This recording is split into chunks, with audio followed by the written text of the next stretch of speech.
Punjabi radio ਜੋ S ਸੁਣ ਰਹੇ ਸਾਰੇ ਸਰੋਤਿਆਂ ਨੂੰ ਬਲਵਿੰਦਰ ਕੌਰ ਵੱਲੋਂ ਪਿਆਰ ਭਰੀ ਸਤਿ ਸ੍ਰੀ ਅਕਾਲ। ਪ੍ਰੋਗਰਾਮ ਖਬਰ ਤੇ ਨਜ਼ਰ ਪ੍ਰੋਗਰਾਮ ਦੇ ਵਿੱਚ ਸਾਡੇ ਨਾਲ ਹੁੰਦੇ ਨੇ ਬਲਤੇਜ ਪਨੂ ਜੀ। ਦੱਸਣਗੇ ਭਾਰਤ ਵਿੱਚ ਪੰਜਾਬ ਦੇ ਵਿੱਚ ਕੀ ਕੁਛ ਵਾਪਰਿਆ। ਖਬਰਾਂ ਤੇ ਨਜ਼ਰ ਮਾਰਾਂਗੇ। ਖਬਰਾਂ ਤੋਂ ਪਹਿਲਾਂ ਧੰਨਵਾਦ ਸਾਡੇ ਸਪਾਂਸਰ ਦਾ ਜਿਨ੍ਹਾਂ ਨੇ ਇਸ ਪ੍ਰੋਗਰਾਮ ਨੂੰ ਸਪਾਂਸਰ ਕੀਤਾ, ਸਭ ਤੱਕ ਪਹੁੰਚਾਇਆ। ਟਰਕੀਆਣਾ immigration law firm 4159090503, Khalsa insurance agency 4082722500, Gurdeep Singh Baddi Clovis, Tanam Singh Shergill Selma, Manjit Singh Deewana Fresno, Charanjit Singh Wadwal, Piara Singh Rahal, Gurpal Singh Gill Sacramento, Mandeep Singh Kalon Modesto, Ravinder Singh, Pritam Singh Gill, Garmeet Singh, Surinder Kaur Thind, Raminder Basra Bakersfield, Garmel Liddar, Jaswant Singh ji Bakersfield. ਬਹੁਤ ਬਹੁਤ ਧੰਨਵਾਦ ਕਰਦੇ ਹਾਂ। ਪ੍ਰੋਗਰਾਮਾਂ ਨੂੰ ਸਪਾਂਸਰ ਕਰਦੇ ਹੋ, ਸਭ ਤੱਕ ਪਹੁੰਚਾਉਂਦੇ ਹੋ। ਸਾਡੇ ਨਾਲ ਜੁੜ ਚੁੱਕੇ ਨੇ ਬਲਤੇਜ ਬਣੇ। ਸਤਿ ਸ਼੍ਰੀ ਅਕਾਲ, ਸਵਾਗਤ ਹੈ। ਸਤਿ ਸ਼੍ਰੀ ਅਕਾਲ ਜੀ, ਧੰਨਵਾਦ ਦੀ ਬਹੁਤ ਮਿਹਰਬਾਨੀ।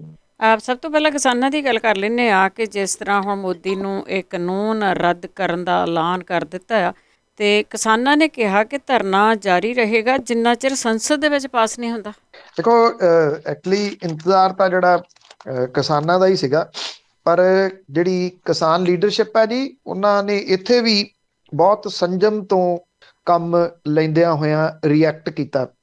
ਬੇਸ਼ੱਕ ਇਹ ਰਿਐਕਸ਼ਨ ਸਮੁੱਚੇ ਪੰਜਾਬ, ਹਰਿਆਣਾ, ਉੱਤਰ ਪ੍ਰਦੇਸ਼, ਰਾਜਸਥਾਨ, ਦਿੱਲੀ ਦੀਆਂ ਸਰਹੱਦਾਂ ਦੇ ਉੱਤੇ ਤਾਂ ਆਮ ਕਿਸਾਨਾਂ ਦੇ ਵਿੱਚ ਵੇਖਣ ਨੂੰ ਮਿਲਿਆ। ਈਵਨ ਲਹਿੰਦਾ ਪੰਜਾਬ ਪਾਕਿਸਤਾਨ ਦੇ ਵਿੱਚ ਵੀ ਭੰਗੜੇ ਪਾਏ ਗਏ, ਉੱਥੇ ਵੀ ਲੱਡੂ ਵੰਡੇ ਗਏ ਕਿਸਾਨਾਂ ਦੀ ਇਸ ਜਿੱਤ ਦੇ ਉੱਤੇ। ਪਰ ਜਿਹੜੀ ਕਿਸਾਨਾਂ ਦੀ ਲੀਡਰਸ਼ਿਪ ਹੈ, ਉਹਨੇ ਸੰਜਮ ਵਿਖਾਉਂਦਿਆਂ ਤੇ ਉਹਨੇ ਮੈਚੋਰਿਟੀ ਦਾ ਸਬੂਤ ਦਿੰਦਿਆਂ ਹੋਇਆਂ ਇਹਦੇ ਉੱਤੇ ਮੱਗੇ ਨਹੀਂ ਮਾਰੇ, ਬਲਕਿ ਨਾਪ ਤੋਲ ਕੇ ਬਿਆਨ ਦਿੱਤੇ। ਸੰਯੁਕਤ ਕਿਸਾਨ ਮੋਰਚੇ ਨੇ ਇਹ ਗੱਲ ਆਖੀ ਕਿ ਕਿਸਾਨ ਵਿਰੋਧੀ, ਲੋਕ ਵਿਰੋਧੀ, ਕਾਰਪੋਰੇਟ ਪੱਖੀ ਕਾਲੇ ਕਾਨੂੰਨਾਂ ਨੂੰ ਰੱਦ, ਜਿਹੜੇ ਕੀਤੇ ਗਏ ਕਾਨੂੰਨ ਨੇ, ਇਹਨਾਂ ਨੂੰ ਰੱਦ ਕਰਨ ਦੇ ਵਾਸਤੇ ਅਸੀਂ ਇਹਦਾ ਸਵਾਗਤ ਕਰਦੇ ਹਾਂ। ਕਿਸਾਨਾਂ ਦੀ ਇਹ ਪਹਿਲੀ ਇਤਿਹਾਸਕ ਜਿੱਤ ਹੈ। ਇਹ ਵੀ ਕਿਹਾ ਕਿ ਮੋਰਚੇ ਨੇ ਇਹ ਸਮੇਂ ਕਈ ਬਕਾਇਆ ਉਹਦੀਆਂ ਮੰਗਾਂ ਨੇ ਜਿਹਦੇ ਬਾਰੇ ਪ੍ਰਧਾਨ ਮੰਤਰੀ ਜਾਣਦੇ ਨੇ। ਇਹ ਵੀ ਕਿਹਾ ਕਿ ਕਮੇਟੀ ਬਣਾਈ ਜਾਵੇ, ਕਮੇਟੀ ਬਣਾ ਕੇ ਸੱਦਿਆ ਜਾਵੇ ਕਿਸਾਨਾਂ ਨੂੰ, ਉਹਦੇ ਵਿੱਚ ਆਮੋ ਸਾਹਮਣੇ ਬੈਠ ਕੇ ਇਹਨਾਂ ਮੁੱਦਿਆਂ ਦੇ ਉੱਤੇ ਗੱਲ ਹੋਵੇ। ਡਾਕਟਰ ਦਰਸ਼ਨਪਾਲ ਹੋਰਾਂ ਨੇ ਇਹ ਗੱਲ ਕਹੀ ਕਿ ਅਸੀਂ ਇਹ ਸਵਾਗਤ ਕਰਦੇ ਹਾਂ ਕਿ ਇਹ ਖੇਤੀ ਕਾਨੂੰਨ ਵਾਪਸ ਲੈ ਲਏ ਗਏ ਆ। ਇਹ ਆਖਿਆ ਕਿ MSP ਕਿਸਾਨਾਂ ਦੀ ਇੱਕ ਵੱਡੀ ਮੰਗ ਹੈ ਤੇ ਅਸੀਂ ਇਹਦੇ ਉੱਤੇ ਗਰੰਟੀ ਚਾਹੁੰਦੇ ਹਾਂ। ਬਿਜਲੀ ਦੇ ਬਾਰੇ ਦੇ ਵਿੱਚ ਲਿਆਂਦਾ ਜਾ ਰਿਹਾ ਕਾਨੂੰਨ ਰੱਦ ਕੀਤਾ ਜਾਵੇ, ਕਰੋੜ ਰੁਪਈਆ ਜੁਰਮਾਨਾ ਪੋਲਿਊਸ਼ਨ ਵਾਲੇ ਮਾਮਲੇ ਦੇ ਉੱਤੇ ਕਿਸਾਨਾਂ ਤੇ ਜਿਹੜਾ ਰੱਖਿਆ ਗਿਆ ਉਹਨੂੰ ਵਾਪਸ ਲਿਆ ਜਾਵੇ। ਇਹ ਵੀ ਕਿਹਾ ਕਿ ਜਦੋਂ ਤੱਕ ਪਾਰਲੀਮੈਂਟ ਇਹਨੂੰ ਪਾਸ ਨਹੀਂ ਕਰ ਦਿੰਦੀ, ਉਨੀ ਦੇਰ ਤੱਕ ਕਿਸਾਨ ਸੰਘਰਸ਼ ਇੱਥੋਂ ਉੱਠੂਗਾ ਨਹੀਂ। 29 ਤਰੀਕ ਤੋਂ ਵਿੰਟਰ ਸੈਸ਼ਨ ਸਟਾਰਟ ਹੋ ਰਿਹਾ। 29 ਨੂੰ ਕਿਉਂਕਿ ਸ਼ਰਧਾਂਜਲੀਆਂ ਦੇ ਕੇ ਤੁਰ ਜਾਂਦੇ ਨੇ ਲੀਡਰ, ਫਿਰ ਅਗਲੇ ਦਿਨ 30 ਤਰੀਕ ਨੂੰ ਕੰਮ ਹੋਊਗਾ। 30 ਦੇ ਵਿੱਚ ਇਹ ਲਿਸਟ ਦੇ ਵਿੱਚ ਸ਼ਾਮਲ ਹੋ ਗਿਆ ਹੋਇਆ ਬਿੱਲ, ਮਤਲਬ ਕਿ ਇਹ ਬਿੱਲ ਵਾਪਸ ਲਏ ਜਾਣਗੇ ਹੈਰਾਨੀਜਨਕ ਤਰੀਕੇ ਦੇ ਨਾਲ। ਬਲਕਿ ਤੁਸੀਂ ਕਹਿ ਲਓ ਕਿ ਉਮੀਦ ਸੀਗੀ।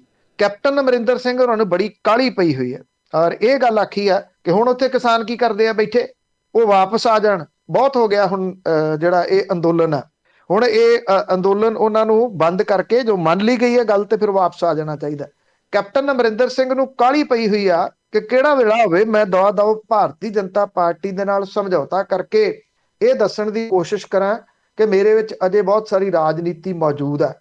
ਮਨੋਹਰ ਲਾਲ ਖੱਟਰ ਜਿਹੜਾ ਕਿ ਅਜੇ ਤੱਕ ਕਿਸਾਨਾਂ ਦੇ ਇਸ ਅੰਦੋਲਨ ਦਾ ਵਿਰੋਧੀ ਰਿਹਾ ਔਰ ਜੋ ਟੋਏ ਉਹਨੇ ਪੱਟੇ, ਉਹਨੇ ਆਪਣੇ ਮੂਹਰੇ ਬਹੁਤੇ ਟੋਏ ਪੱਟੇ, ਉਹਨਾਂ ਨੂੰ ਪਾਸੇ ਕਰਕੇ ਦਰਕਨਾਰ ਕਰਕੇ ਉਹ ਵੀ ਇਹ ਅਪੀਲ ਕਰ ਰਿਹਾ ਕਿ ਇੰਨੀ ਛੇਤੀ ਹੋ ਸਕਦਾ ਹੁਣ ਕਿਸਾਨ ਅੰਦੋਲਨ ਖਤਮ ਕਰਕੇ ਆਪੋ ਆਪਣੇ ਘਰਾਂ ਨੂੰ ਚਲੇ ਜਾਣ।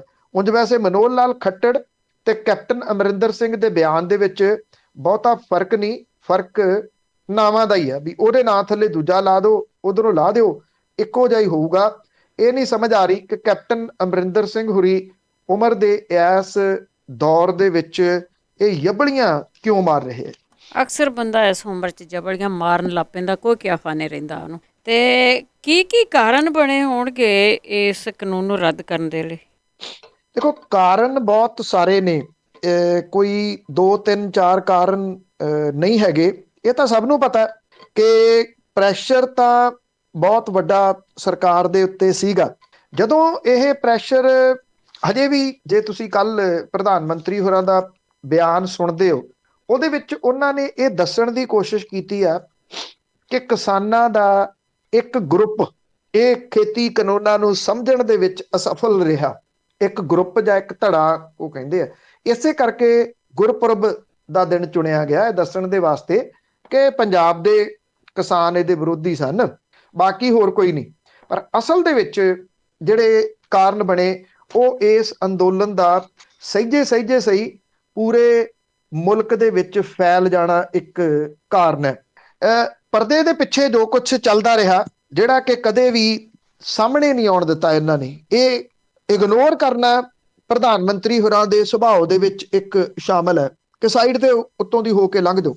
ਜੇ ਏਡੀ ਗੱਲ ਹੀ ਹੁੰਦੀ ਜਿਹੜੀਆਂ ਗੱਲਾਂ ਬੋਲੀਆਂ ਗਈਆਂ ਇਹਦੇ ਵਿੱਚ, ਤੇ ਫਿਰ 22 ਜਨਵਰੀ ਤੋਂ ਬਾਅਦ ਮੁੜ ਕੇ ਕਿਸਾਨਾਂ ਦੀ ਬਾਤ ਨਾ ਪੁੱਛਣਾ, ਉਹਨਾਂ ਨੂੰ ਗੱਲਬਾਤ ਦੇ ਵਾਸਤੇ ਨਾ ਸੱਦਣਾ, ਇਸ ਤਰ੍ਹਾਂ ਨਹੀਂ ਸੀ ਹੋਣਾ।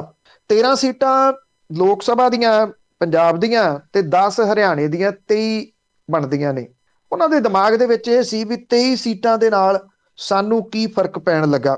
ਇਹ ਗੱਲ ਕਿਸਾਨ ਵੀ ਜਾਣਦੇ ਸੀਗੇ ਕਿ ਉੱਤਰ ਪ੍ਰਦੇਸ਼ ਤੇ ਉੱਤਰਾਖੰਡ ਦੀਆਂ ਚੋਣਾਂ ਆਉਣਗੀਆਂ, ਉਦੋਂ ਪਹਿਲਾਂ ਗੱਲ ਨਹੀਂ ਬਣਦੀ।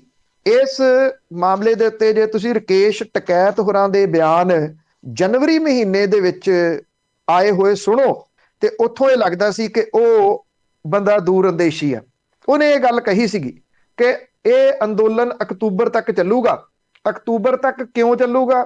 ਉਹ ਕਹਿੰਦਾ ਇਹ ਤੁਹਾਨੂੰ ਵੀ ਪਤਾ ਕਿ ਕਿਉਂ ਚੱਲੂਗਾ ਅਕਤੂਬਰ ਤੱਕ। ਉਹਨੂੰ ਪਤਾ ਸੀਗਾ ਕਿ ਅਕਤੂਬਰ ਦੇ ਵਿੱਚ ਤਿਆਰੀਆਂ ਇਹ ਜਿਹੜੀਆਂ ਚੋਣਾਂ ਦੀਆਂ ਹੋਣੀਆਂ ਨੇ। ਪ੍ਰਧਾਨ ਮੰਤਰੀ ਹੋਰਾਂ ਨੇ ਜਾ ਕੇ ਦੇਖ ਲਿਆ ਉੱਤਰ ਪ੍ਰਦੇਸ਼ ਦੇ ਪੂਰਵਾਂਚਲ ਏਰੀਏ ਦੇ ਵਿੱਚ, ਹਾਈਵੇ ਦੇ ਉੱਤੇ ਫਾਈਟਰ ਜਹਾਜ਼ ਵੀ ਭਜਾ ਕੇ ਵੇਖ ਲਏ, ਬੱਸਾਂ ਫੜ ਕੇ ਸਾਰੀਆਂ ਦੀਆਂ ਸਾਰੀਆਂ ਉਹਦੇ ਵਿੱਚ ਲੋਕ ਬਿਠਾ ਕੇ ਇਕੱਠੇ ਕਰਕੇ ਵੀ ਦੇਖ ਲਏ। ਜਿਹੜੀਆਂ ਰਿਪੋਰਟਾਂ ਅੰਦਰੂਨੀ ਆ ਰਹੀਆਂ ਸੀ ਕਿ ਯੂਪੀ ਤੁਹਾਡੇ ਹੱਥੋਂ ਜਾ ਰਹੀ ਆ, ਉੱਤਰਾਖੰਡ ਤੁਹਾਡੇ ਹੱਥੋਂ ਜਾ ਰਿਹਾ, ਇਹਦੇ ਕਰਕੇ ਫਿਕਰਮੰਦੀ ਭਾਰਤੀ ਜਨਤਾ ਪਾਰਟੀ ਨੂੰ ਇਹ ਲੱਗ ਗਈ ਕਿ ਜੇ ਵਿਧਾਨ ਸਭਾ 'ਚ ਅਸੀਂ ਹਾਰ ਗਏ ਤੇ 24 ਦੇ ਵਿੱਚ ਵੀ ਹਾਰਾਂਗੇ, ਜਿਹਦੇ ਕਰਕੇ ਇਹ ਫੈਸਲਾ ਲੈਣਾ ਪਿਆ। ਲਖੀਮਪੁਰ ਵਾਲੀ ਜਿਹੜੀ ਘਟਨਾ ਹੈ ਉਹਨੂੰ ਅੱਖੋਂ ਪਰੋਖੇ ਨਹੀਂ ਕੀਤਾ ਜਾ ਸਕਦਾ। ਉਹਦੇ ਵਿੱਚ ਕੇਂਦਰੀ ਗ੍ਰਹਿ ਰਾਜ ਮੰਤਰੀ ਦੇ ਮੁੰਡੇ ਦਾ ਸ਼ਾਮਲ ਹੋਣਾ ਔਰ ਇਹ ਘਟਨਾ ਦੀਆਂ ਵੀਡੀਓਜ਼ ਸਾਹਮਣੇ ਆ ਜਾਣੀਆਂ, ਸੁਪਰੀਮ ਕੋਰਟ ਦਾ ਸੂਓ ਮੋਟੋ ਲੈ ਕੇ ਇਸ ਮਾਮਲੇ ਦੇ ਵਿੱਚ ਉੱਤਰ ਪ੍ਰਦੇਸ਼ ਦੀ ਸਰਕਾਰ ਦੇ ਉੱਤੇ ਸ਼ਿਕੰਜਾ ਕੱਸ ਦੇਣਾ, ਪੈਗਾਸਸ ਵਾਲੇ ਮਾਮਲੇ ਦੇ ਉੱਤੇ ਸੁਪਰੀਮ ਕੋਰਟ ਦਾ ਨੋਟਿਸ ਲੈ ਲੈਣਾ, ਇਸ ਮਸਲੇ ਦੇ ਉੱਤੇ ਕਮੇਟੀ ਬਣਾ ਦੇਣੀ। ਜਿਹੜੀ ਇੱਕ ਡਿਜੀਟਲ ਪੇਮੈਂਟ ਵਾਲੀ ਕੰਪਨੀ ਹੈ ਉਹਦਾ ਮੂੰਹ ਮੂੰਹ ਡਿੱਗ ਪੈਣਾ ਸ਼ੇਅਰ ਮਾਰਕੀਟ ਦੇ ਵਿੱਚ। ਇੱਕ ਵੱਡੇ ਕਾਰਪੋਰੇਟ ਘਰਾਣੇ ਦੇ ਟੱਬਰ ਦਾ ਇੱਥੋਂ ਸਾਰਾ ਕੁਝ ਵੇਚ ਵੱਟ ਕੇ ਨਹੀਂ ਜਾ ਕੇ ਇੰਗਲੈਂਡ ਦੇ ਵਿੱਚ ਘਰ ਬਣਾ ਲੈਣਾ। ਇਹਨਾਂ ਚੀਜ਼ਾਂ ਦਾ ਇੰਪੈਕਟ ਬਹੁਤ ਵੱਡਾ ਪਿਆ। ਬਹੁਤੇ ਸਵਾਲ ਜਿਹੜੇ ਅਜੇ ਵੀ ਚੱਲੀ ਜਾਂਦੇ ਆ ਕਿ ਕੀ 22 ਦੀਆਂ ਚੋਣਾਂ ਦੇ ਵਿੱਚ ਭਾਰਤੀ ਜਨਤਾ ਪਾਰਟੀ ਨੇ ਪੰਜਾਬ ਨੂੰ ਜਿੱਤਣ ਦੇ ਵਾਸਤੇ ਸਾਰਾ ਕੁਝ ਕੀਤਾ?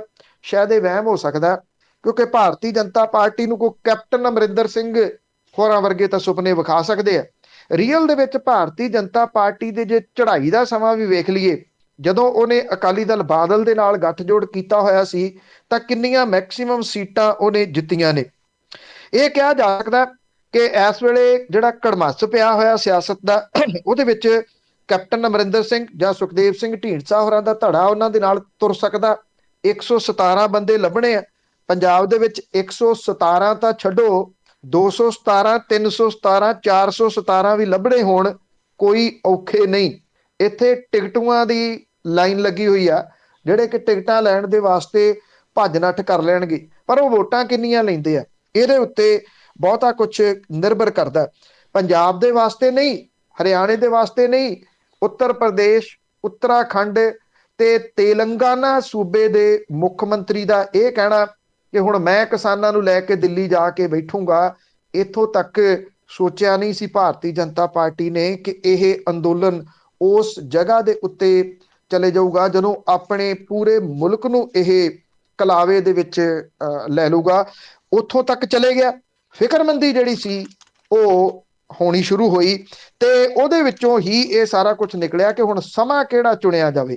ਸਮਾਂ ਵੀ ਉਹ ਚੁਣਿਆ ਗਿਆ ਜਦੋਂ ਇਹ ਦੱਸਣ ਦੀ ਕੋਸ਼ਿਸ਼ ਕੀਤੀ ਗਈ ਕਿ ਇੱਕ ਗਰੁੱਪ ਹੈ ਜਿਹਨੂੰ ਇਹ ਸਮਝ ਨਹੀਂ ਆਈ, ਨਾ ਤਾਂ ਜਿਹੜਾ ਆਰਡੀਨੈਂਸ ਜਾਰੀ ਕਰਨ ਵੇਲੇ ਕਿਸਾਨ ਜਥੇਬੰਦੀਆਂ ਨੂੰ ਪੁੱਛਿਆ ਗਿਆ, ਨਾ ਬਿੱਲ ਲਿਆਉਣ ਵੇਲੇ ਪੁੱਛਿਆ ਗਿਆ, ਨਾ ਕਾਨੂੰਨ ਬਣਾਉਣ ਵੇਲੇ ਪੁੱਛਿਆ ਗਿਆ, ਨਾ ਕਾਨੂੰਨ ਵਾਪਸ ਲੈਣ ਵੇਲੇ ਪੁੱਛਿਆ ਗਿਆ, ਕਿਉਂਕਿ ਆਪਣੇ ਤੌਰ ਦੇ ਉੱਤੇ ਸਾਰੇ ਇਹ ਫੈਸਲੇ ਲਏ ਗਏ। ਅਜੇ ਵੀ ਉਹ ਅੜੀ ਜਿਹੜੀ ਕਾਇਮ ਹੈ ਕਿ ਜੋ ਸਾਡੇ ਮਨ ਚ ਆਊਗਾ ਉਹ ਕਰਾਂਗੇ। ਜੀ ਜੀ, ਅੜੀ ਤਾਂ ਬਹੁਤ ਹੈ, ਅੜੀ ਨਹੀਂ ਨਾ ਨਿਕਲਦੀ ਹੈਗੀ। ਤੇ ਇੱਕ ਵਾਰੀ ਉਹ ਚਾਨਣਾ ਪਾਓ ਕਿ ਕਿਵੇਂ ਕਿਵੇਂ ਘਟਨਾਕ੍ਰਮ ਹੋਇਆ ਇਸ ਸੰਘਰਸ਼ 'ਚ। ਦੇਖੋ, ਇਹ ਤਰੀਕਾ ਜਿਹੜੀਆਂ ਨੇ ਇਹ ਇਤਿਹਾਸ ਦਾ ਇੱਕ ਪੰਨਾ ਬਣ ਗਈਆਂ, ਬਲਕਿ ਪੰਨੇ ਬਣ ਗਈਆਂ। ਇਹਦੇ ਉੱਤੇ ਥੀਸਿਸ ਲਿਖੇ ਜਾਣਗੇ। ਇਹਦੇ ਇਸ ਸਭ ਕਾਸੇ ਦੇ ਵਿੱਚੋਂ ਔਰਤ ਦਾ ਰੋਲ ਕਿਸੇ ਵੀ ਹਾਲਤ ਦੇ ਵਿੱਚ ਮਨਫੀ ਕਰਕੇ ਨਹੀਂ ਵੇਖਿਆ ਜਾ ਸਕੂਗਾ। ਜਦੋਂ ਸੰਘਰਸ਼ ਦੀ ਗੱਲ ਚੱਲੂਗੀ ਤੇ ਉਹਦੇ ਵਿੱਚ ਔਰਤ ਦੇ ਯੋਗਦਾਨ ਨੂੰ ਬਿਲਕੁਲ ਬਰਾਬਰ ਦੀ ਜਗ੍ਹਾ ਮਿਲੂਗੀ। ਉਹ ਮਾਵਾਂ ਭੈਣਾਂ ਬੱਚੀਆਂ ਜਿਨ੍ਹਾਂ ਨੇ ਇਸ ਅੰਦੋਲਨ ਦੇ ਵਿੱਚ ਜਾ ਕੇ ਪਹਿਲੇ ਦਿਨ ਤੋਂ ਸ਼ਮੂਲੀਅਤ ਕੀਤੀ, ਉਹ ਡਟ ਕੇ ਬੈਠੀਆਂ ਰਹੀਆਂ। ਉਹ 26 ਜਨਵਰੀ ਦੀ ਰਾਤ ਜਿਹੜੇ ਉੱਥੇ ਬੈਠੇ ਲੋਕ ਸੀ ਉਹਨਾਂ ਦੇ ਮਨਾਂ ਦੇ ਅੰਦਰ ਜੇ ਫਿਕਰਮੰਦੀ ਸੀ ਤੇ ਇਸ ਗੱਲ ਨੂੰ ਲੈ ਕੇ ਸੀ ਕਿ ਸਾਡੇ ਨਾਲ ਸਾਡੇ ਘਰ ਦੇ ਜੀ ਔਰਤਾਂ ਦੇ ਰੂਪ ਦੇ ਵਿੱਚ ਵੀ ਬੈਠੇ ਆ, ਕੀ ਬਣੂਗਾ। ਜਦੋਂ ਗੁੰਡਿਆਂ ਨੇ ਰਾਤ ਆ ਕੇ ਸਾਰੀਆਂ ਸਰਹੱਦਾਂ ਨੂੰ ਘੇਰ ਲਿਆ ਸੀ, ਹਜ਼ਾਰਾਂ ਦੀ ਗਿਣਤੀ ਦੇ ਵਿੱਚ ਗੁੰਡੇ ਸਿੰਘੂ ਬਾਰਡਰ ਦੇ ਉੱਤੇ ਆ ਗਏ ਸੀਗੇ, ਟਿੱਕਰੀ ਬਾਰਡਰ ਤੇ ਆ ਗਏ ਸੀ, ਗਾਜੀਪੁਰ ਵਾਲੇ ਬਾਰਡਰ ਦੇ ਉੱਤੇ ਆ ਗਏ ਸੀ। ਮੈਨੂੰ ਯਾਦ ਹੈ ਕਿ ਜਦੋਂ ਜਿਹੜੇ ਰਾਜਸਥਾਨ ਵਾਲੀ ਸਾਈਡ ਤੋਂ ਆਏ ਕਿਸਾਨ ਨੇ ਉਹਨਾਂ ਦੀ ਕਵਰੇਜ ਦੇ ਵਾਸਤੇ ਉੱਥੇ ਮੈਂ ਗਿਆ ਤਾਂ ਉਸ ਵੇਲੇ ਜਿਹੜੇ ਇੱਕ ਤੰਬੂ ਦੇ ਵਿੱਚ ਮੀਟਿੰਗ ਚੱਲ ਰਹੀ ਸੀ ਤੇ ਮੈਂ ਉਹਨਾਂ ਦੇ ਨਾਲ ਬੈਠਾ। ਉਹਨਾਂ ਨੇ ਇਹ ਦੱਸਿਆ ਕਿ ਮੀਟਿੰਗ ਇਸ ਚੀਜ਼ ਦੀ ਚੱਲ ਰਹੀ ਆ ਕਿ ਅੱਜ ਸਵੇਰੇ 12 ਪਿੰਡਾਂ ਦੇ ਲੋਕ ਇਕੱਠੇ ਹੋ ਕੇ ਆਏ ਆ। ਇਹ ਸਾਨੂੰ ਕਹਿ ਕੇ ਗਏ ਆ ਮੁੜ ਜਾਓ ਜਿੱਥੋਂ ਆਏ ਹੋ, ਨਹੀਂ ਮੁੜੋਗੇ ਤੇ ਫਿਰ ਯਾਦ ਰੱਖਿਓ ਰਾਤ ਨੂੰ ਆ ਕੇ ਸਾਰੇ ਇਕੱਠੇ ਹੋ ਕੇ ਪਾਵਾਂਗੇ। ਤੱਤੇ ਲੋਕ ਉਦੋਂ ਵੀ ਕਹਿੰਦੇ ਸੀਗੇ ਕਿ ਇਹਨਾਂ ਦਾ ਮੁਕਾਬਲਾ ਬਰਛਿਆਂ ਗੰਡਾਸਿਆਂ ਦੇ ਨਾਲ ਕੀਤਾ ਜਾਵੇ ਤੇ ਬਜ਼ੁਰਗ ਜਿਹੜੇ ਬੈਠੇ ਟੈਂਟ ਦੇ ਵਿੱਚ ਸਲਾਹ ਇਹ ਕਰ ਰਹੇ ਸੀਗੇ ਕਿ ਜੇ ਹੁਣ ਇਹਨਾਂ ਦਾ ਮੁਕਾਬਲਾ ਸੰਜਮ ਦੇ ਨਾਲ ਕਰ ਲਿਆ ਤੇ ਅਸੀਂ ਲੰਮੇ ਸਮੇਂ ਦੇ ਵਾਸਤੇ ਲੜਾਂਗੇ, ਨਹੀਂ ਤਾਂ ਆਪਣੀ ਜਵਾਨੀ ਇੱਥੇ ਅਸੀਂ ਨੁਕਸਾਨ ਕਰਵਾ ਕੇ ਘਰਾਂ ਨੂੰ ਪਰਤਾਂਗੇ, ਫਿਰ ਉੱਥੇ ਜਾ ਕੇ ਜਵਾਬ ਕੀ ਦੇਵਾਂਗੇ। ਕੇਂਦਰ ਦੀ ਸਰਕਾਰ ਨੇ 5 ਜੂਨ 2020 ਨੂੰ 3 ਖੇਤੀ ਕਾਨੂੰਨਾਂ ਦਾ ਐਲਾਨ ਕੀਤਾ। 14 ਸਤੰਬਰ 2020 ਨੂੰ ਇਹ ਬਿੱਲ ਸੰਸਦ ਦੇ ਵਿੱਚ ਪੇਸ਼ ਕੀਤੇ। 17 ਸਤੰਬਰ ਨੂੰ ਲੋਕ ਸਭਾ ਦੇ ਵਿੱਚ ਰੌਲੇ ਰੱਪੇ ਦੇ ਵਿੱਚ ਬਿਨਾਂ ਵੋਟਿੰਗ ਤੋਂ ਪਾਸ ਹੋ ਜਾਣੇ ਸੀ। ਭਾਰਤੀ ਜਨਤਾ ਪਾਰਟੀ ਕੋਲੇ ਮੈਜੋਰਿਟੀ ਆ, ਅੱਜ ਵੀ ਉਹ ਹੈਗੀ ਆ। 20 ਸਤੰਬਰ ਨੂੰ ਰਾਜ ਸਭਾ ਦੇ ਵਿੱਚੋਂ ਪਾਸ ਹੋਏ। ਰਾਜ ਸਭਾ ਦੇ ਵਿੱਚੋਂ ਪਾਸ ਹੋਣੇ ਬਹੁਤ ਔਖੇ ਸੀ, ਪਰ ਜਿਵੇਂ ਰਾਜ ਸਭਾ ਦੇ ਵਿੱਚ ਪਾਸ ਕੀਤੇ ਗਏ ਉਹਦੀਆਂ ਵੀਡੀਓਜ਼ ਸਾਰੇ ਲੋਕਾਂ ਨੇ ਦੇਖੀਆਂ ਨੇ। ਰਾਜ ਸਭਾ ਮੈਂਬਰਾਂ ਨੂੰ ਬੋਲਣ ਨਹੀਂ ਦਿੱਤਾ ਗਿਆ। 3-3 ਲੇਅਰਾਂ ਬਣਾ ਕੇ ਰਾਜ ਸਭਾ ਦੇ ਮੁਖੀ ਦੇ ਨੇੜੇ ਵੀ ਕਿਸੇ ਨੂੰ ਨਹੀਂ ਜਾਣ ਦਿੱਤਾ ਗਿਆ। 24 ਸਤੰਬਰ ਨੂੰ ਪੰਜਾਬ ਦੇ ਕਿਸਾਨਾਂ ਨੇ 3 ਦਿਨ ਰੇਲਾਂ ਰੋਕ ਕੇ ਅੰਦੋਲਨ ਦਾ ਐਲਾਨ ਕੀਤਾ। 25 ਸਤੰਬਰ ਨੂੰ ਆਲ ਇੰਡੀਆ ਕਿਸਾਨ ਸੰਘਰਸ਼ ਤਾਲਮੇਲ ਕਮੇਟੀ ਦੇ ਸੱਦੇ ਦੇ ਉੱਤੇ ਦੇਸ਼ ਭਰ ਦੇ ਕਿਸਾਨ ਰੋਸ ਮੁਜ਼ਾਹਰੇ ਲਈ ਇਕੱਠੇ ਹੋਏ। 26 ਸਤੰਬਰ ਨੂੰ ਅਕਾਲੀ ਦਲ ਬਾਦਲ ਨੇ ਖੇਤੀ ਕਾਨੂੰਨਾਂ ਦੇ ਮੁੱਦੇ ਤੇ ਐਨਡੀਏ ਸਰਕਾਰ ਛੱਡੀ। ਉਦੋਂ ਪਹਿਲਾਂ ਸੁਖਬੀਰ ਸਿੰਘ ਬਾਦਲ ਹੋਰਾਂ ਨੇ 3 ਪ੍ਰੈਸ ਕਾਨਫਰੰਸਾਂ ਕੀਤੀਆਂ। ਹਰਸਿਮਰਤ ਕੌਰ ਬਾਦਲ ਹੋਰਾਂ ਨੇ 3 ਪ੍ਰੈਸ ਕਾਨਫਰੰਸਾਂ ਇਹਨਾਂ ਖੇਤੀ ਕਾਨੂੰਨਾਂ ਦੇ ਹੱਕ ਦੇ ਵਿੱਚ ਕੀਤੀਆਂ। ਸੁਖਬੀਰ ਸਿੰਘ ਬਾਦਲ ਹੋਰੀ ਨਰਿੰਦਰ ਸਿੰਘ ਤੋਮਰ ਹੋਰਾਂ ਨੂੰ ਚੰਡੀਗੜ੍ਹ ਲੈ ਕੇ ਆਏ ਕਿਸਾਨਾਂ ਨੂੰ ਇਹ ਦੱਸਣ ਦੇ ਵਾਸਤੇ ਕਿ ਇਹ ਬਿੱਲ ਤੁਹਾਡੀ ਜ਼ਿੰਦਗੀ ਦੀ ਕਾਇਆ ਪਲਟ ਦੇਣਗੇ। ਪ੍ਰਕਾਸ਼ ਸਿੰਘ ਬਾਦਲ ਜਿਹੜੇ ਕਿ ਸਿਆਸਤ ਦੇ ਵਿੱਚੋਂ ਲਗਭਗ ਉਸ ਵੇਲੇ ਲਾਂਭੇ ਹੋ ਗਏ ਸੀ, ਉਹਨਾਂ ਨੂੰ ਉਠਾ ਕੇ ਵੀਡੀਓ ਬਣਾ ਕੇ ਇਹਨਾਂ ਕਾਨੂੰਨਾਂ ਦੇ ਫਾਇਦੇ ਗਿਣਾਏ ਗਏ। ਪਰ ਜਦੋਂ ਲੋਕ ਰੋਹ ਮੱਘ ਗਿਆ ਤੇ ਅਕਾਲੀ ਦਲ ਬਾਦਲ ਨੂੰ ਪਿੱਛੇ ਪਰਤਣਾ ਪੈ ਗਿਆ ਤੇ ਐਨਡੀਏ ਸਰਕਾਰ ਛੱਡਣੀ ਪੈ ਗਈ। 27 ਸਤੰਬਰ ਨੂੰ ਖੇਤੀ ਬਿੱਲ ਰਾਸ਼ਟਰਪਤੀ ਦੀ ਮਨਜ਼ੂਰੀ ਤੋਂ ਬਾਅਦ ਕਾਨੂੰਨ ਬਣ ਗਏ। 25 ਨਵੰਬਰ ਨੂੰ ਪੰਜਾਬ ਤੇ ਹਰਿਆਣਾ ਦੀਆਂ ਕਿਸਾਨ ਜਥੇਬੰਦੀਆਂ ਨੇ ਦਿੱਲੀ ਚਲੋ ਦਾ ਸੱਦਾ ਦਿੱਤਾ। 26 ਨਵੰਬਰ ਨੂੰ ਦਿੱਲੀ ਜਾ ਰਹੇ ਕਿਸਾਨਾਂ ਨੂੰ ਹਰਿਆਣਾ ਦੇ ਅੰਬਾਲਾ ਜ਼ਿਲ੍ਹੇ ਦੇ ਵਿੱਚ ਪੁਲਿਸ ਨੇ ਅਥਰੂ ਗੈਸ ਦੇ ਗੋਲੇ, ਜਲ ਤੋਪਾਂ, ਵੱਡੇ ਟੋਏ, ਵੱਡੀਆਂ ਰੋਕਾਂ ਲਾ ਕੇ ਰੋਕਣ ਦੀ ਕੋਸ਼ਿਸ਼ ਕੀਤੀ, ਪਰ ਕਿਸਾਨ ਰੁਕੇ ਨਹੀਂ। ਪਤਾ ਨਹੀਂ ਇੰਨਾ ਜੋਸ਼ ਨੌਜਵਾਨੀ ਦੇ ਵਿੱਚ ਕਿੱਥੋਂ ਆ ਗਿਆ ਕਿ ਉਹਨਾਂ ਨੇ ਵੱਡੇ ਵੱਡੇ ਪੱਥਰ ਵੀ ਮੂਵ ਕਰ ਦਿੱਤੇ, ਵੱਡੇ ਵੱਡੇ ਟਿੱਪਰ ਵੀ ਮੂਵ ਕਰ ਦਿੱਤੇ, ਤੇ ਅੱਗੇ ਜਾ ਕੇ ਰੋਕਾਂ ਫਿਰ ਲੱਗ ਗਈਆਂ ਦਿੱਲੀ ਦੀ ਸਰਹੱਦ ਦੇ ਉੱਤੇ। ਮਾਲਵੇ ਵਾਲੀ ਸਾਈਡ ਦੇ ਉੱਤੇ ਬੈਠਾ ਇੱਕ ਕਿਸਾਨਾਂ ਦਾ ਵੱਡਾ ਜੱਥਾ ਵੀ ਬਾਅਦ ਦੇ ਵਿੱਚ ਤੁਰਿਆ, ਪਰ ਇਹ ਟਿੱਕਰੀ ਰੋਕ ਲਿਆ ਗਿਆ। ਟਿੱਕਰੀ, ਸਿੰਘੂ, ਗਾਜੀਪੁਰ ਤੇ ਉਧਰ ਰਾਜਸਥਾਨ ਪਲਵਲ ਵਾਲੀ ਸਾਈਡ ਦੇ ਉੱਤੋਂ ਆਏ ਕਿਸਾਨ ਜਿਹੜੇ ਸੀ, ਉਹ ਥਾਂ ਥਾਂ ਦੇ ਉੱਤੇ ਦਿੱਲੀ ਵੜਨ ਤੋਂ ਰੋਕ ਲਏ ਗਏ। 3 ਦਸੰਬਰ ਨੂੰ ਸਰਕਾਰ ਤੇ ਕਿਸਾਨਾਂ ਦੇ ਵਿਚਾਲੇ ਪਹਿਲੀ ਗੱਲਬਾਤ ਹੋਈ, ਜਿਹੜੀ ਬੇਸਿੱਟਾ ਰਹੀ। 11 ਦਸੰਬਰ ਨੂੰ ਭਾਰਤੀ ਕਿਸਾਨ ਯੂਨੀਅਨ ਖੇਤੀ ਕਾਨੂੰਨਾਂ ਖਿਲਾਫ ਸੁਪਰੀਮ ਕੋਰਟ ਪਹੁੰਚ ਗਈ। ਕਿਸਾਨਾਂ ਦੇ ਵਿਚਾਲੇ 5 ਦਸੰਬਰ, 30 ਦਸੰਬਰ, 4 ਜਨਵਰੀ ਨੂੰ ਗੱਲਬਾਤ ਹੋਈ। ਗੱਲਬਾਤ ਦੇ ਵਿੱਚ ਕਿਸਾਨਾਂ ਨੇ ਕੱਲੇ ਕੱਲੇ ਮੱਦ ਦੇ ਉੱਤੇ ਕੇਂਦਰ ਦੀ ਸਰਕਾਰ ਨੂੰ ਝੂਠਿਆਂ ਕੀਤਾ, ਪਰ ਕੇਂਦਰ ਦੀ ਸਰਕਾਰ ਦੇ ਉਹ ਮੰਤਰੀ ਜਿਨ੍ਹਾਂ ਕੋਲੇ ਕੋਈ ਫੈਸਲਾ ਲੈਣ ਦੇ ਹੱਕ ਹਕੂਕ ਨਹੀਂ ਸੀਗੇ, ਉਹ ਦੂਜੇ ਕਮਰਿਆਂ 'ਚ ਜਾ ਕੇ ਪੁੱਛਦੇ ਰਹੇ, ਹੁਣ ਕੀ ਕਰੀਏ, ਹੁਣ ਕੀ ਕਰੀਏ। ਤੇ ਅਖੀਰ ਮੁੜ ਕੇ 22 ਜਿਹੜੀ ਜਨਵਰੀ ਸੀ, ਉਦੋਂ ਬਾਅਦ ਗੱਲਬਾਤ ਨਹੀਂ ਹੋਈ ਕਿਸਾਨਾਂ ਤੇ ਕੇਂਦਰ ਦੀ ਸਰਕਾਰ ਦੇ ਵਿਚਾਲੇ। ਉਸ ਦਿਨ ਮੰਤਰੀਆਂ ਨੇ ਇਹ ਕਹਿ ਦਿੱਤਾ ਕਿ ਠੀਕ ਹੈ, ਜਾਓ ਤੁਸੀਂ ਆਪਣੀ ਤਿਆਰੀ ਕਰੋ, ਅਸੀਂ ਆਪਣੀ ਤਿਆਰੀ ਕਰਦੇ ਹਾਂ। 26 ਜਨਵਰੀ ਨੂੰ ਦਿੱਲੀ ਦੀ ਪੁਲਿਸ ਨੇ ਕਿਸਾਨ, ਜਿਨ੍ਹਾਂ 'ਚ ਵੱਡੀ ਗਿਣਤੀ ਉਹ ਸੀ ਜਿਨ੍ਹਾਂ ਕਦੇ ਦਿੱਲੀ ਨਹੀਂ ਸੀ ਵੇਖੀ, ਉਹਨਾਂ ਨੂੰ ਜਾਣ ਬੁੱਝ ਕੇ ਲਾਲ ਕਿਲ੍ਹਾ ਵੱਲ ਨੂੰ ਤੋਰਿਆ ਗਿਆ। ਉੱਥੇ ਜੋ ਕੁਝ ਹੋਇਆ ਸਭ ਦੇ ਸਾਹਮਣੇ ਸੀ। ਵੱਡੀ ਗਿਣਤੀ ਦੇ ਵਿੱਚ ਗ੍ਰਿਫਤਾਰੀਆਂ ਹੋਈਆਂ। ਨਵਰੀਤ ਸਿੰਘ ਨਾਮ ਦਾ ਨੌਜਵਾਨ ਉਸ ਦਿਨ ਆਪਣੀ ਜਾਨ ਤੋਂ ਹੱਥ ਧੋ ਬੈਠਾ। 29 ਜਨਵਰੀ ਨੂੰ ਸਰਕਾਰ ਨੇ ਖੇਤੀ ਕਾਨੂੰਨ 1.5 ਸਾਲ ਲਈ ਪਾਬੰਦੀ ਲਾਉਣ ਦੀ ਪੇਸ਼ਕਸ਼ ਕੀਤੀ, ਜਿਹੜੀ ਕਿਸਾਨਾਂ ਨੇ ਠੁਕਰਾ ਦਿੱਤੀ। 5 ਫਰਵਰੀ ਨੂੰ ਦਿੱਲੀ ਪੁਲਿਸ ਦੀ ਸਾਈਬਰ ਬ੍ਰਾਂਚ ਨੇ ਕਿਸਾਨ ਪ੍ਰਦਰਸ਼ਨਾਂ ਦੇ ਉੱਤੇ ਇੱਕ ਟੂਲ ਕਿੱਟ ਬਣਾਉਣ ਵਾਲਿਆਂ ਦੇ ਖਿਲਾਫ ਕੇਸ ਦਰਜ ਕੀਤਾ। ਗ੍ਰੇਟਾ ਥੁਨਬਰਗ ਨੇ ਜਿਹੜੀ ਸਾਂਝੀ ਕੀਤੀ ਸੀ। 22 ਜੁਲਾਈ 21 ਨੂੰ 200 ਦੇ ਕਰੀਬ ਸੰਸਦ ਭਵਨ ਨੇ ਮੌਨਸੂਨ ਸੈਸ਼ਨ ਦੇ ਵਾਂਗੂ ਕਿਸਾਨ ਸੰਸਦ ਦੀ ਸ਼ੁਰੂਆਤ ਕੀਤੀ। 5 ਸਤੰਬਰ ਨੂੰ ਯੂਪੀ ਵਿਧਾਨ ਸਭਾ ਚੋਣਾਂ 'ਚ ਕੁਝ ਮਹੀਨੇ ਰਹਿਣ ਦੇ ਭਾਜਪਾ ਨੂੰ ਚੁਣੌਤੀ ਦਿੰਦਿਆਂ ਕਿਸਾਨ ਆਗੂਆਂ ਨੇ ਮੁਜ਼ੱਫਰਨਗਰ ਦੇ ਵਿੱਚ ਸ਼ਕਤੀ ਪ੍ਰਦਰਸ਼ਨ ਕੀਤਾ। 29 ਅਕਤੂਬਰ ਨੂੰ ਪੁਲਿਸ ਨੇ ਗਾਜ਼ੀਪੁਰ ਹੱਦ ਤੋਂ ਅੜਿੱਕੇ ਹਟਾਉਣੇ ਸ਼ੁਰੂ ਕੀਤੇ ਤੇ 19 ਨਵੰਬਰ ਨੂੰ ਜਾ ਕੇ ਪ੍ਰਧਾਨ ਮੰਤਰੀ ਨਰਿੰਦਰ ਮੋਦੀ ਹੋਰਾਂ ਨੇ ਐਲਾਨ ਕੀਤਾ ਕਿ ਇਹ ਖੇਤੀ ਕਾਨੂੰਨ ਵਾਪਸ ਲਏ ਜਾ ਰਹੇ ਨੇ। 30 ਨਵੰਬਰ ਨੂੰ ਇਹ ਪਾਰਲੀਮੈਂਟ ਦੇ ਵਿੱਚ ਆਉਣਗੇ। ਉਦੋਂ ਪਹਿਲਾਂ 26 ਨਵੰਬਰ ਨੂੰ 1 ਸਾਲ ਹੋ ਜਾਊਗਾ ਕਿਸਾਨਾਂ ਨੂੰ ਦਿੱਲੀ ਦੀਆਂ ਸਰਹੱਦਾਂ ਦੇ ਉੱਤੇ ਬੈਠਿਆਂ। ਦੁਨੀਆ ਦੇ ਵਿੱਚ ਸਭ ਤੋਂ ਲੰਬੇ ਚੱਲਣ ਵਾਲੇ ਅੰਦੋਲਨਾਂ ਦੇ ਵਿੱਚੋਂ ਇੱਕ ਅੰਦੋਲਨ, ਦੁਨੀਆ ਦੇ ਕਿਸੇ ਮੁਲਕ ਦੀ ਰਾਜਧਾਨੀ ਨੂੰ ਘੇਰੀ ਰੱਖਣ ਵਾਲਾ ਸਭ ਤੋਂ ਲੰਬਾ ਅੰਦੋਲਨ, 700 ਦੇ ਕਰੀਬ ਸ਼ਹੀਦੀਆਂ ਦੇਣ ਵਾਲਾ ਇਹ ਅੰਦੋਲਨ ਇਤਿਹਾਸ ਦੇ ਵਿੱਚ ਇਹਨਾਂ ਤਰੀਕਾਂ ਦੇ ਰੂਪ ਦੇ ਵਿੱਚ ਯਾਦ ਰੱਖਿਆ ਜਾਊਗਾ। ਬਿਲਕੁਲ ਜੀ, ਬਹੁਤ ਦੇਰ ਯਾਦ ਰਹੂਗਾ, ਇਤਿਹਾਸ ਬਣੂ। ਤੇ ਅੱਗੇ ਗੱਲ ਕਰਦੇ ਹਾਂ, ਦੁਖਦਾਈ ਗੱਲਾਂ ਵੀ ਹੈਗੀਆਂ ਕਿ ਜਿਨ੍ਹਾਂ ਦੇ ਪਰਿਵਾਰਕ ਮੈਂਬਰ ਆ ਉਹ ਨਾ ਤੇ ਵਾਪਸ ਆਏ ਤੇ ਨਾ ਵਾਪਸ ਆਉਣਗੇ। ਬਿਲਕੁਲ ਜੀ, ਇਹਦੇ ਉੱਤੇ ਇੱਕ ਉਹ ਵਿਅਕਤੀ ਜਿਹੜਾ ਨੈਰੇਟਿਵ ਸਿਰਜਦਾ ਸੀ, ਜਿਹੜਾ ਇਹ ਕਹਿੰਦਾ ਸੀ ਕਿ ਇਤਿਹਾਸ ਜਿਹੜਾ ਉਹ ਅਸੀਂ ਲਿਖਾਂਗੇ, ਇਹ ਵਿਕਾਊ ਲੋਕ ਨੇ, ਇਹ ਚਾਹ ਦੇ ਕੱਪ ਦੇ ਉੱਤੇ ਵਿਕ ਜਾਣਗੇ, ਇਹ ਰੋਟੀ ਖਾ ਕੇ ਢਕਾਰ ਮਾਰ ਕੇ ਬਾਹਰ ਆ ਜਾਣਗੇ। ਉਹ ਇਹ ਵੀ ਕਹਿੰਦਾ ਸੀ ਕਿ ਇਹ ਉਹ ਲੋਕ ਨੇ, ਜੇ ਘਰੇ ਵੀ ਹੁੰਦੇ ਇਹਨਾਂ ਨੇ ਤਾਂ ਵੀ ਮਰ ਜਾਣਾ ਸੀ। ਉਹ ਇਹ ਵੀ ਕਹਿੰਦਾ ਸੀ ਇਹ ਸ਼ਰਾਬ ਪੀ ਕੇ ਮਰ ਗਏ ਉੱਥੇ, ਇਹ ਕੋਈ ਸ਼ਹੀਦੀਆਂ ਨਹੀਂ ਆ। ਉਹ ਇਹਨਾਂ ਨੂੰ ਸ਼ਹੀਦੀਆਂ ਨਹੀਂ ਸੀ ਮੰਨਦਾ। ਉਹਦੇ ਕਹਿਣ ਦੇ ਨਾਲ ਖੈਰ ਸ਼ਹੀਦੀਆਂ ਨਹੀਂ ਹੋਣੀਆਂ, ਪਰ ਇਹ ਵੀ ਇੱਕ ਇਤਿਹਾਸ ਦੇ ਵਿੱਚ ਲਿਖਿਆ ਜਾਊਗਾ ਕਿ ਇਸ ਅੰਦੋਲਨ ਦੇ ਉਹ ਪਰਿਵਾਰ ਜਿਨ੍ਹਾਂ ਦਾ ਦੁੱਖ ਇਸ ਤਰ੍ਹਾਂ ਦਾ ਹੈ ਕਿ ਅੱਜ ਉਹ ਜਸ਼ਨ ਨਹੀਂ ਮਨਾ ਸਕਦੇ। ਇਸ ਕਰਕੇ ਜਸ਼ਨ ਨਹੀਂ ਮਨਾ ਸਕਦੇ ਕਿ ਉਹਨਾਂ ਦੇ ਘਰ ਦੇ ਜੀਆਂ ਨੇ ਉਦੋਂ ਵਾਪਸ ਨਹੀਂ ਪਰਤਣਾ ਜਦੋਂ ਦਿੱਲੀ ਦੀਆਂ ਸਰਹੱਦਾਂ ਦੇ ਉੱਤੇ ਬੈਠੇ ਲੋਕ ਆਪੋ ਆਪਣੇ ਘਰਾਂ ਨੂੰ ਵਾਪਸ ਪਰਤ ਆਉਣਗੇ, ਕਿਉਂਕਿ ਇਹ ਲੋਕ ਇਸ ਸੰਘਰਸ਼ ਦੇ ਦੌਰਾਨ ਸ਼ਹੀਦ ਹੋ ਗਏ। ਇੱਕ ਬਹੁਤ ਲੰਬੀ ਲਿਸਟ ਹੈ, 700 ਦੀ ਲਿਸਟ ਹੈ। ਬਦਕਿਸਮਤੀ ਇਹ ਰਹੀ ਕਿ ਕਿਸੇ ਦੇ ਕੁੱਤਾ ਵੀ ਮਰ ਜੇ ਤੇ ਉਹਦੇ ਉੱਤੇ ਵੀ ਟਵੀਟ ਹੋ ਜਾਂਦਾ, ਪਰ ਇਹਨਾਂ ਇਨਸਾਨਾਂ ਦੇ ਦੁਨੀਆ ਤੇ ਤੁਰ ਜਾਣ ਦੇ ਉੱਤੇ ਸਰਕਾਰ ਦੀ ਤਰਫੋਂ ਇੱਕ ਟਵੀਟ ਵੀ ਨਹੀਂ ਜੁੜਿਆ।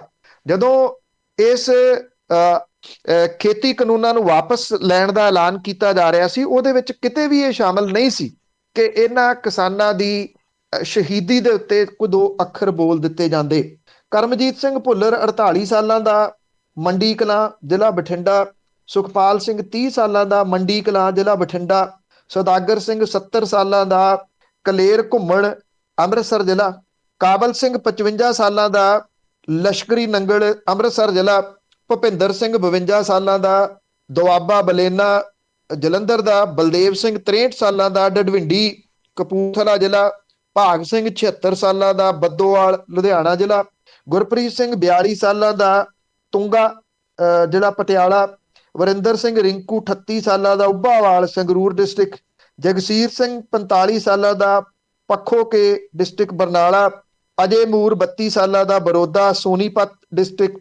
ਰਾਜਵੀਰ ਸਿੰਘ ਸਿਸਾਈ ਡਿਸਟ੍ਰਿਕਟ ਹਿਸਾਰ। ਰਾਮਚੰਦਰ 69 ਸਾਲਾਂ ਦਾ, ਉਗਲਾਣਾ ਹਿਸਾਰ ਡਿਸਟ੍ਰਿਕਟ। ਪਰਮਵੀਰ ਸਿੰਘ ਤੋਹੋਲਾ ਜੀਂਦ ਡਿਸਟ੍ਰਿਕਟ ਦੇ ਵਿੱਚੋਂ। ਤੇ ਇੱਕ ਲੰਬੀ ਚੌੜੀ ਉਹ ਲਿਸਟ ਜਿਹੜੀ ਕਿ ਪੰਜਾਬ ਦੇ, ਹਰਿਆਣੇ ਦੇ, ਉੱਤਰ ਪ੍ਰਦੇਸ਼ ਦੇ ਕਿਸਾਨਾਂ ਦੀ। ਇਹਦੇ ਵਿੱਚ ਬਿਨਾਂ ਕਿਸੇ ਸ਼ੱਕ ਦੇ ਲਖੀਮਪੁਰ ਖੀਰੀ ਦੇ ਵਿੱਚ ਜੀਪ ਦੇ ਹੇਠਾਂ ਦਰੜੇ ਗਏ 4 ਕਿਸਾਨ ਤੇ ਇੱਕ ਪੱਤਰਕਾਰ, ਟਿੱਕਰੀ ਬਾਰਡਰ ਦੇ ਉੱਤੇ ਟਿੱਪਰ ਦੇ ਹੇਠ ਆ ਕੇ ਜਾਨ ਗਵਾਉਣ ਵਾਲੀਆਂ ਉਹ ਬਜ਼ੁਰਗ ਔਰਤਾਂ, ਜਿਨ੍ਹਾਂ ਦਾ ਸਿਰੜ ਇਸ ਤਰ੍ਹਾਂ ਦਾ ਸੀ ਕਿ ਉਹ ਸਮਾਨ ਬਦਲਣ, ਕੱਪੜੇ ਵਗੈਰਾ ਲੈਣ ਦੇ ਵਾਸਤੇ ਕੁਝ ਦਿਨਾਂ ਬਾਅਦ ਘਰ ਆਉਂਦੀਆਂ ਸੀ, ਉਧਰ ਪਰਤ ਰਹੀਆਂ ਸੀ। ਟਿੱਪਰ ਉਹਨਾਂ ਦੇ ਉੱਪਰ ਚੜ ਗਿਆ ਤੇ ਇੱਥੇ 3 ਔਰਤਾਂ ਦੀ ਜਾਨ ਔਨ ਦੀ ਸਪੌਟ ਚਲੀ ਗਈ। ਇਹ ਲੋਕ ਉਹ ਲੋਕ ਨੇ ਜਿਨ੍ਹਾਂ ਨੇ ਆਪਣੀ ਜਾਨਾਂ ਦੀ ਆਹੂਤੀ ਦਿੱਤੀ ਤੇ ਇਸ ਅੰਦੋਲਨ ਨੂੰ ਜਿਉਂਦਾ ਰੱਖਿਆ। ਸੜਕਾਂ ਦੇ ਉੱਤੇ ਸੌਣਾ, ਠੰਡ ਦੇ ਵਿੱਚ ਬਹੁਤ ਸਾਰੇ ਬਜ਼ੁਰਗਾਂ ਦੀ ਜਾਨ ਗਈ। ਔਰ ਇਹਦੇ ਵਿੱਚ ਇੱਕ ਚੀਜ਼ ਤੋਂ ਜਿਹਦੇ ਤੋਂ ਵਿਸ਼ਵ ਦੀਆਂ ਬਹੁਤ ਸਾਰੀਆਂ ਸੰਸਥਾਵਾਂ, ਲੋਕ ਹੈਰਾਨ ਸਨ ਕਿ ਜਦੋਂ ਵਿਸ਼ਵ ਦੇ ਵਿੱਚ ਕਰੋਨਾ ਵਾਇਰਸ ਮੂੰਹ ਟੱਡੀ ਖੜਾ ਸੀ ਤੇ ਲੋਕ ਇਉਂ ਡਿੱਗ ਰਹੇ ਸਨ ਜਿਵੇਂ ਬੇਰ ਡਿੱਗਦੇ ਆ, ਉਸ ਵੇਲੇ ਵੀ ਇਹਨਾਂ ਸਰਹੱਦਾਂ ਦੇ ਉੱਤੇ ਕੈਸੇ ਸੰਜਮ ਦੇ ਵਿੱਚ ਰਹਿਣ ਵਾਲੇ ਇਹ ਲੋਕ ਸੀ ਕਿ ਕਰੋਨਾ ਦਾ ਕੋਈ ਬਹੁਤ ਵੱਡਾ ਅਸਰ ਇਹਨਾਂ ਦੇ ਉੱਤੇ ਨਹੀਂ ਹੋਇਆ। ਪਰ ਇਹ ਲੋਕ ਜਿਨ੍ਹਾਂ ਨੇ ਆਪਣੀਆਂ ਜਾਨਾਂ ਗਵਾਈਆਂ, ਇਹ ਬੇਸ਼ੱਕ ਆਪਣੇ ਘਰਾਂ ਦੇ ਵਿੱਚ ਨਹੀਂ ਪਰਤ ਸਕਣਗੇ ਜਦੋਂ ਇਹ ਸੰਘਰਸ਼ ਜਿੱਤ ਕੇ ਕਿਸਾਨ ਘਰਾਂ ਦੇ ਵਿੱਚ ਆਪਣੇ ਆ ਜਾਣਗੇ, ਪਰ ਇਹਨਾਂ ਲੋਕਾਂ ਨੂੰ ਲੋਕਾਂ ਦੇ ਮਨਾਂ ਦੇ ਅੰਦਰੋਂ ਕਦੇ ਵੀ ਕੱਢਿਆ ਨਹੀਂ ਜਾ ਸਕੂਗਾ। ਔਰ ਜਦੋਂ ਇਤਿਹਾਸ ਦੇ ਵਿੱਚ ਇਹ ਗੱਲ ਦਾ ਜ਼ਿਕਰ ਆਊਗਾ, ਜਦੋਂ ਵੀ ਇਤਿਹਾਸ ਦੇ ਵਿੱਚ ਕੋਈ ਇਸ ਅੰਦੋਲਨ ਦਾ ਜ਼ਿਕਰ ਕਰੂਗਾ, ਇਹਨਾਂ ਪਰਿਵਾਰਾਂ ਨੂੰ ਕੋਈ ਵੀ ਅੱਖੋਂ ਪਰੋਖੇ ਨਹੀਂ ਕਰ ਸਕੂਗਾ। ਬਿਲਕੁਲ ਜੀ, ਬਿਲਕੁਲ, ਕਿਤਾਬਾਂ ਲਿਖੀਆਂ ਜਾਣਗੀਆਂ ਜੀ ਇਸ ਦੇ। ਤੇ ਅੱਗੇ ਗੱਲ ਕਰਦੇ ਹਾਂ DS ਪਟਵਾਲੀਆ ਦੀ, ਉਹ ਬਣਿਆ ਜਨਰਲ ਐਡਵੋਕੇਟ ਪੰਜਾਬ ਦਾ।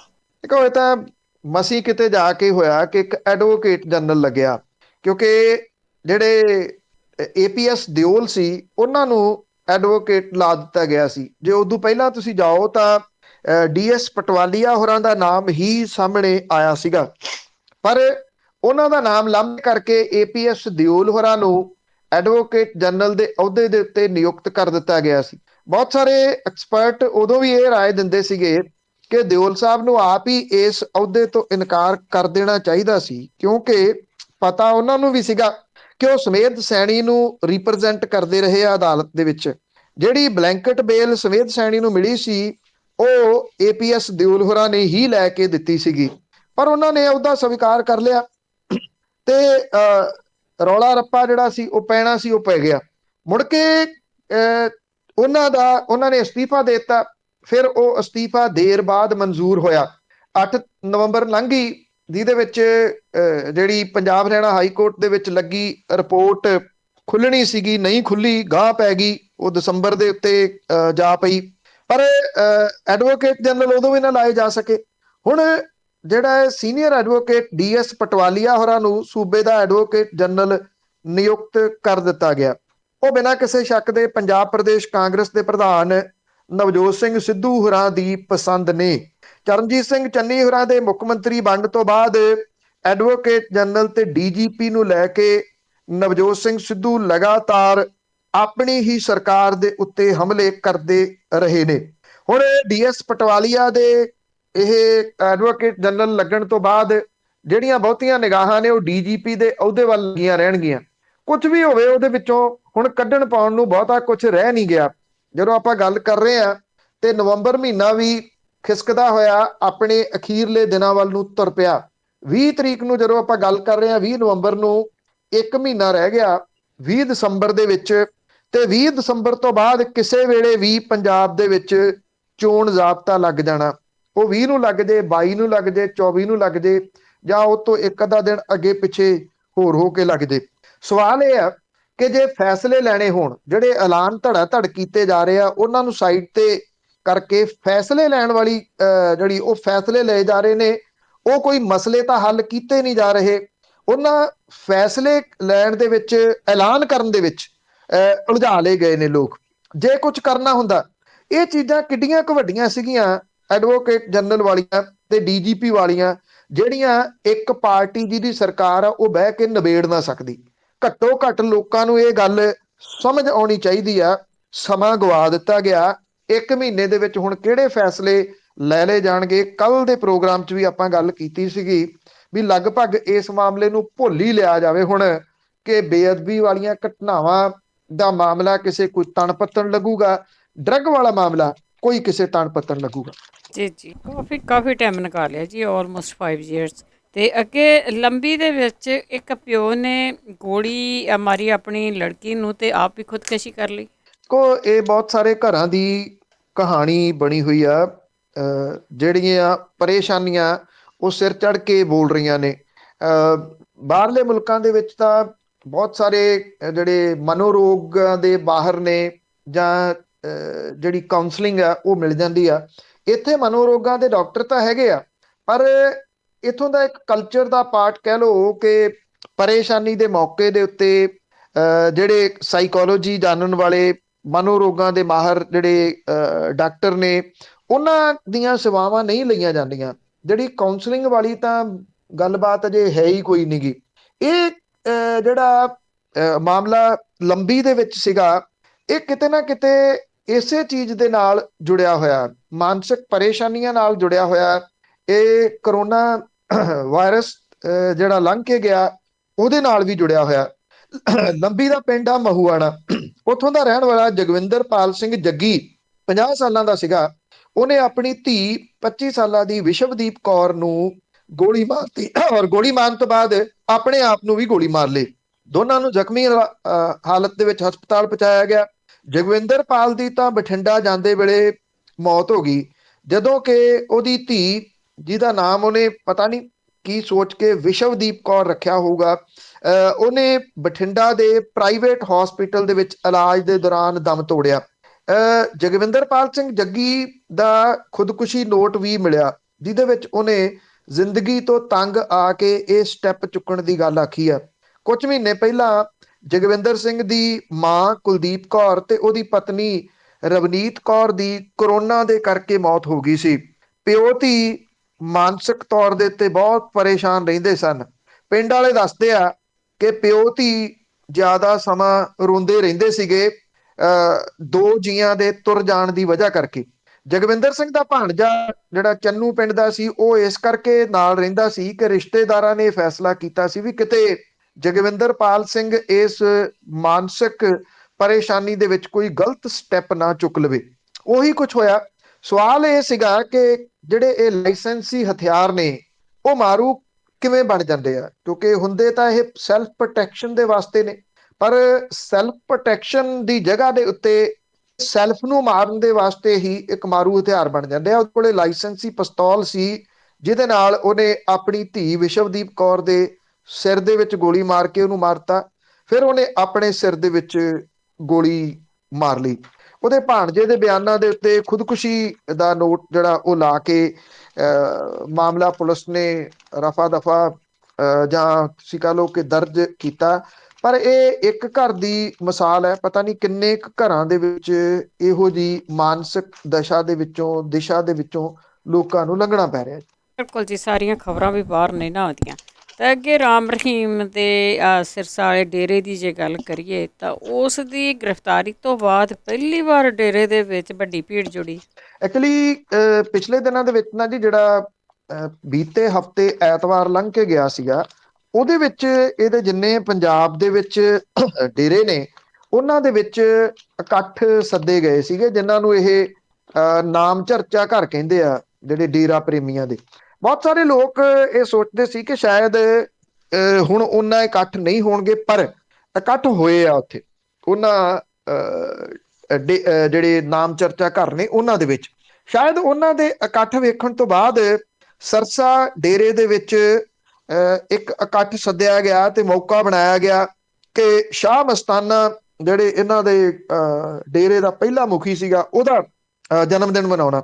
ਇਹਦੇ ਵਿੱਚ ਰਾਜਸਥਾਨ, ਪੰਜਾਬ, ਦਿੱਲੀ, ਹਰਿਆਣੇ ਤੋਂ ਡੇਰਾ ਪ੍ਰੇਮੀ ਉੱਥੇ ਪਹੁੰਚੇ। ਡੇਰਾ ਮੁਖੀ ਗੁਰਮੀਤ ਰਾਮ ਰਹੀਮ ਨੇ ਸੁਨਾਰੀਆ ਜੇਲ੍ਹ ਤੋਂ ਆਪਣੀ ਮਾਂ ਤੇ ਪ੍ਰੇਮੀਆਂ ਦੇ ਨਾਂ ਦੇ ਉੱਤੇ ਚਿੱਠੀ ਭੇਜੀ, ਜਿਹਨੂੰ ਇਸ ਨਾਮ ਚਰਚਾ ਦੇ ਦੌਰਾਨ ਪੜ੍ਹ ਕੇ ਸੁਣਾਇਆ ਗਿਆ। ਡੇਰਾ ਸਰਸਾ ਦੇ ਮੁਖੀ ਦੀ ਗ੍ਰਿਫਤਾਰੀ ਤੋਂ ਬਾਅਦ ਇਹ ਪਹਿਲਾ ਮੌਕਾ ਸੀਗਾ ਜਦੋਂ ਸਰਸੇ ਦੇ ਡੇਰਾ ਸੱਚਾ ਸੌਦਾ ਦੇ ਵਿੱਚ ਏਡਾ ਵੱਡਾ ਫੰਕਸ਼ਨ ਹੋਇਆ ਤੇ ਏਡੀ ਵੱਡੀ ਭੀੜ ਇਕੱਠੀ ਕੀਤੀ ਗਈ। ਸਵੇਰੇ 11 ਵਜੇ ਤੋਂ ਲੈ ਕੇ 1 ਵਜੇ ਤੱਕ 2 ਘੰਟੇ ਦਾ ਇਹ ਫੰਕਸ਼ਨ ਰੱਖਿਆ ਗਿਆ। ਇੱਥੇ ਹਨੀਪ੍ਰੀਤ ਵੀ ਪਹੁੰਚੀ। ਉਸ ਤੋਂ ਇਲਾਵਾ ਡੇਰਾ ਮੁਖੀ ਦਾ ਮੁੰਡਾ, ਉਹਨੇ ਵੀ ਨਾਮ ਚਰਚਾ ਦੇ ਵਿੱਚ ਭਾਗ ਲਿਆ। ਬਾਕੀ ਹੋਰ ਕਿਸੇ ਟੱਬਰ ਦਾ ਕੋਈ ਮੈਂਬਰ ਇਹਦੇ ਵਿੱਚ ਨਹੀਂ ਸੀਗਾ। ਪ੍ਰਸ਼ਾਸਨ ਜ਼ਰੂਰ ਅਲਰਟ ਰਿਹਾ, ਕਿਉਂਕਿ ਡੇਰੇ ਦੇ ਉੱਤੇ ਕਬਜ਼ੇ ਨੂੰ ਲੈ ਕੇ ਵੀ ਇਸ ਵੇਲੇ ਜ਼ੋਰ ਅਜ਼ਮਾਈ ਹੋ ਰਹੀ ਹੈ। ਇਸੇ ਕਰਕੇ ਹਨੀਪ੍ਰੀਤ ਦਾ ਤੇ ਉਹਦੇ ਮੁੰਡੇ ਦਾ, ਦੋਨਾਂ ਦਾ ਉੱਥੇ ਪਹੁੰਚਣਾ, ਇਹਨੂੰ ਇਸ ਸੰਦਰਭ ਦੇ ਵਿੱਚ ਲਿਆ ਜਾ ਰਿਹਾ ਕਿ ਕਿਤੇ ਇੱਕ ਧੜਾ ਜ਼ਿਆਦਾ ਪਾਵਰਫੁਲ ਨਾ ਹੋ ਜਾਵੇ। ਪੰਜਾਬ ਦੇ ਵਿੱਚ ਆ ਰਹੀਆਂ ਚੋਣਾਂ ਨੂੰ ਲੈ ਕੇ ਵੀ ਇਹ ਸਰਗਰਮੀਆਂ ਆਰੰਭੀਆਂ ਗਈਆਂ ਨੇ, ਕਿਉਂਕਿ ਡੇਰੇ ਦਾ ਜਿਹੜਾ ਸਿਆਸੀ ਵਿੰਗ ਚਲਾਉਣ ਵਾਲੇ ਆ, ਉਹ ਇਹ ਸੋਚਦੇ ਆ ਕਿ ਇਹਨਾਂ ਚੋਣਾਂ ਨੂੰ ਮੁੱਖ ਰੱਖ ਕੇ ਸਿਆਸਤਦਾਨਾਂ ਦੇ ਉੱਤੇ ਫਿਰ ਇੱਕ ਪ੍ਰੈਸ਼ਰ ਵਧਾਇਆ ਜਾ ਸਕਦਾ। ਇਹ ਪ੍ਰੈਸ਼ਰ ਕਿੰਨਾ ਕੁ ਪਾ ਸਕਣਗੇ ਉਹ, ਇਹ ਆਉਂਦਾ ਸਮਾਂ ਦੱਸੂਗਾ। ਪਰ ਇੱਕ ਗੱਲ ਪੱਕੀ ਆ ਕਿ ਡੇਰੇ ਵਾਲੇ ਨੂੰ ਮਾਫੀ ਦਿਵਾਉਣ ਵਾਲੇ ਵਾਹਵਾ ਸਰਗਰਮ ਇਸ ਮਾਮਲੇ ਦੇ ਵਿੱਚ ਵੇਖੇ ਜਾ ਰਹੇ ਆ, ਜਿਨ੍ਹਾਂ ਨੂੰ ਅਜੇ ਵੀ ਆਸ ਹੈ ਕਿ ਡੇਰਾ ਪ੍ਰੇਮੀ ਉਹਨਾਂ ਨੂੰ ਵੋਟਾਂ ਪਾਉਣਗੇ। ਜੀ ਬਹੁਤ ਧੰਨਵਾਦ ਬਲਤੇਜ ਪੰਨੂ ਜੀ। ਮਿਹਰਬਾਨੀ ਜੀ, ਧੰਨਵਾਦ ਜੀ, ਸਤਿ ਸ਼੍ਰੀ ਅਕਾਲ। ਸਤਿ ਸ਼੍ਰੀ ਅਕਾਲ ਜੀ। ਤੇ ਸਰੋਤੇ ਬਲਤੇਜ ਪੰਨੂ ਜੀ ਸਾਡੇ ਨਾਲ ਜੁੜਦੇ ਨੇ, ਕਰਦੇ ਨੇ ਖਬਰਾਂ। ਇਸੇ ਦੇ ਨਾਲ ਸਾਡਾ ਅੱਜ ਦਾ ਬੁਲਟਨ ਇੱਥੇ ਸਮਾਪਤ। ਬਲਵਿੰਦਰ ਕੌਰ ਵੱਲੋਂ ਆਪ ਸਭ ਨੂੰ ਹੀ ਪਿਆਰ ਭਰੀ ਸਤਿ ਸ਼੍ਰੀ ਅਕਾਲ।